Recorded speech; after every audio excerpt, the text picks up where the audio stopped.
Okay, I got my wood wet and lay her down and see how we make out.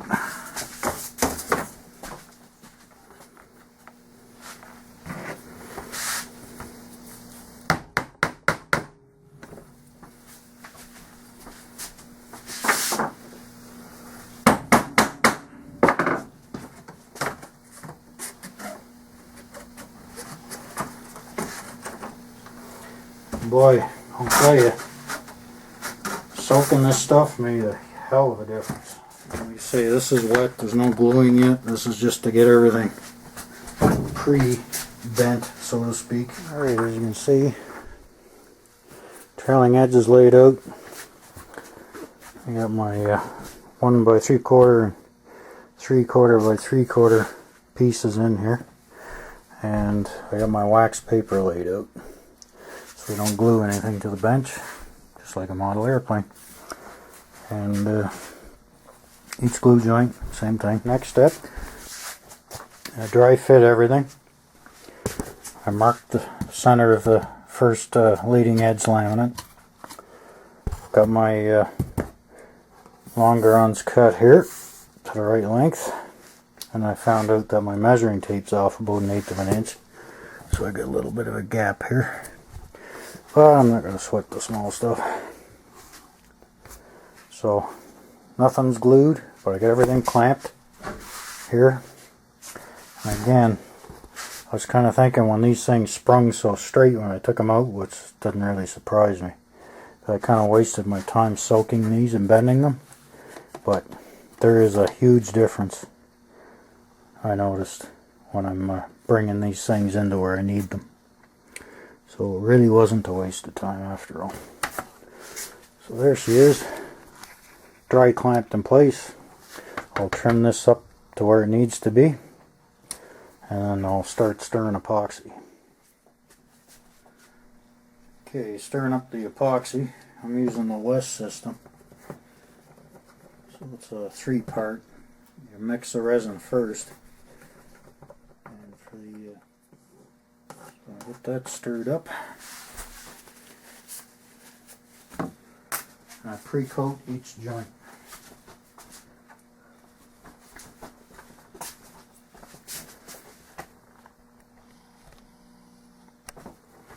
With the epoxy brush. And that allows the epoxy will sink right into the wood and give you your best glue joint possible. And because the loads would be negative and positive this way, I got my grain running vertically.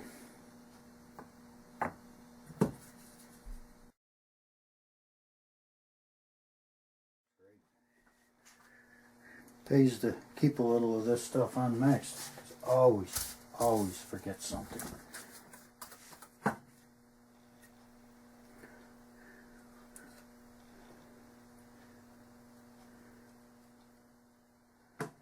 Now,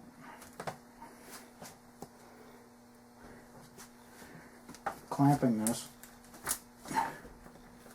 I'm not really crushing hard, because I don't want all the glue just gone in that joint. I don't want to preload the hell out of it.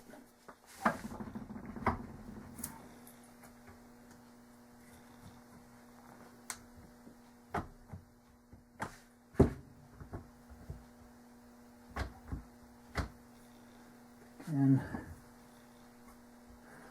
it's clamped pretty nice. Make sure that leading edge is down there good.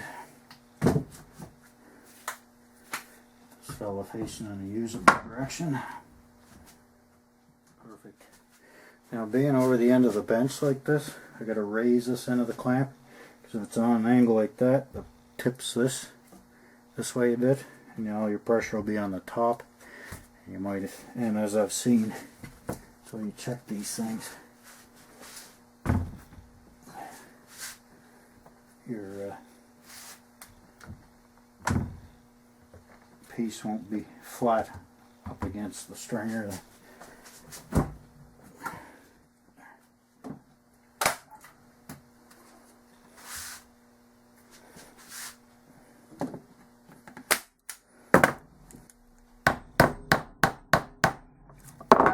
And I didn't even mash my fingers, that's always good.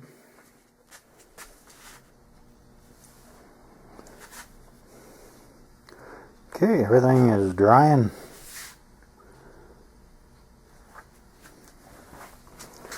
Got the corner blocks in here, stapled in place. That went pretty good. Pretty good indeed. Okay, I got the first lamination on the leading edge down. And preparation, because you pre-glue this area here. You see, you put a coat of resin on all your glue joints before you actually mix the thickener in. You gotta sand any area that has the resin on it for the next glue joint, and the reason being because you got a smooth surface due to the resin. You don't want that. So every time in this joint I'm going to have to give a little sand to rough it up or remove the resin that was there from the previous lamination to make sure it sticks. And same with all the edges here. Go around. This is always a little bit of squirt out, say from the glue joint and stuff like that. So I'll be going around and checking all that.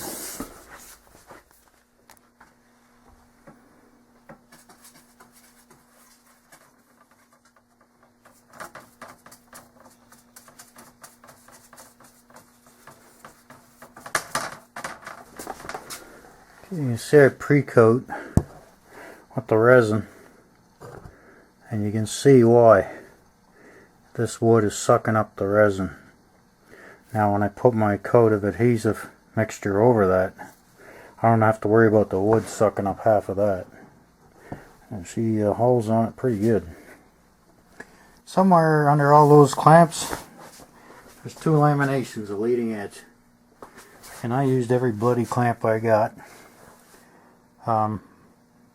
I put the heavier grips on mostly on the bends, as you can see.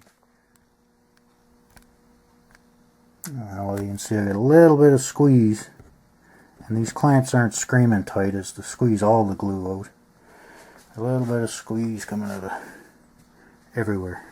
I wiped it down because there was a lot coming out at first, but that's what I want to see. And that shows that my glue joint is full. Okay, 2 strips down, 6 more to go. That's a lot of friggin' clamps, man. It's the fun part of using staples.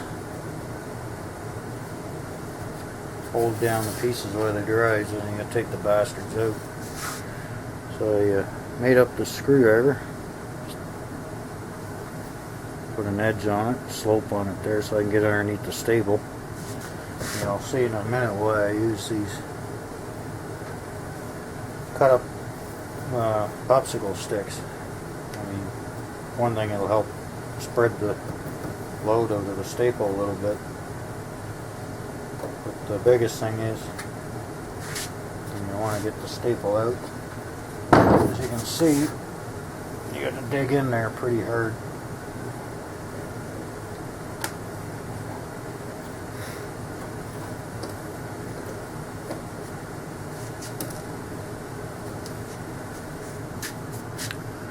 And the popsicle stick takes the beating. See the gouge mark that's in there from working this thing underneath it.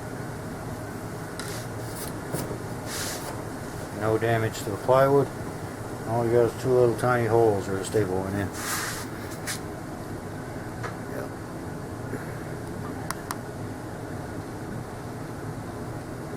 There you go.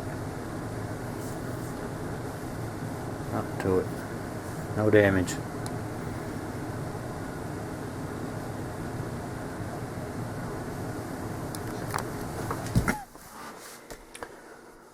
There. Plywood's all drying, with the exception of a couple of holes that need to be drilled. It's finished. And I can do the same with the elevator and get going building the vertical fin and rudder.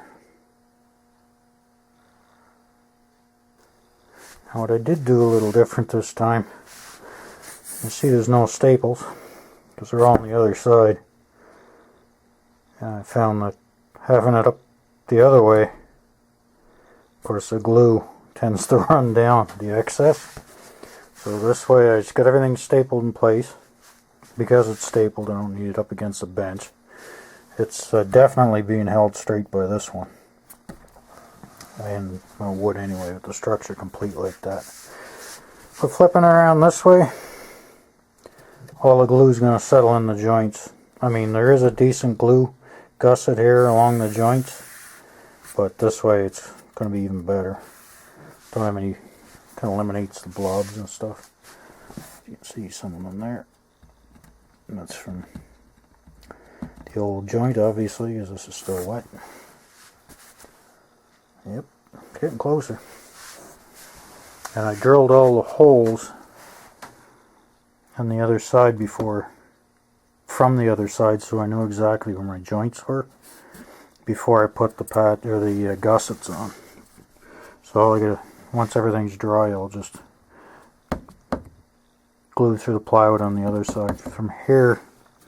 And something else I'm going to try to do is get a coating of epoxy resin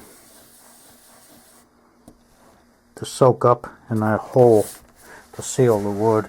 I imagine I'll try to, even when I epoxy varnish, I'm going to use epoxy varnish, I'll try to get that in there, probably push it in there with a Q-tip or something. And that'll seal the hole, and there'll be one less place you're going to have to worry about getting dry rot. The wood's sealed, it won't rot. There, laid her in her place. There she's going to go.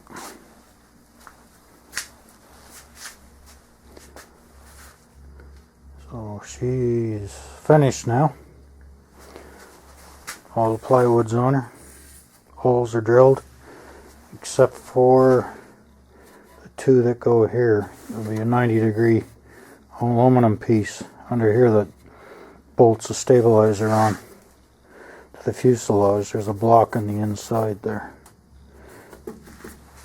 for that. There'll be another one going through here, which also goes through the vertical fin. And another one here. I didn't drill these yet because I'd hate to drill them out and then find out they're not where they need to be. So I just marked them off. Once I have the vertical fin built, then I'll drill them out. And that will be it. So once I get that done, I'll mount it. And of course I gotta do more cables. And once it's mounted, I'll put the elevator on, and then I can start building the controls for the tail.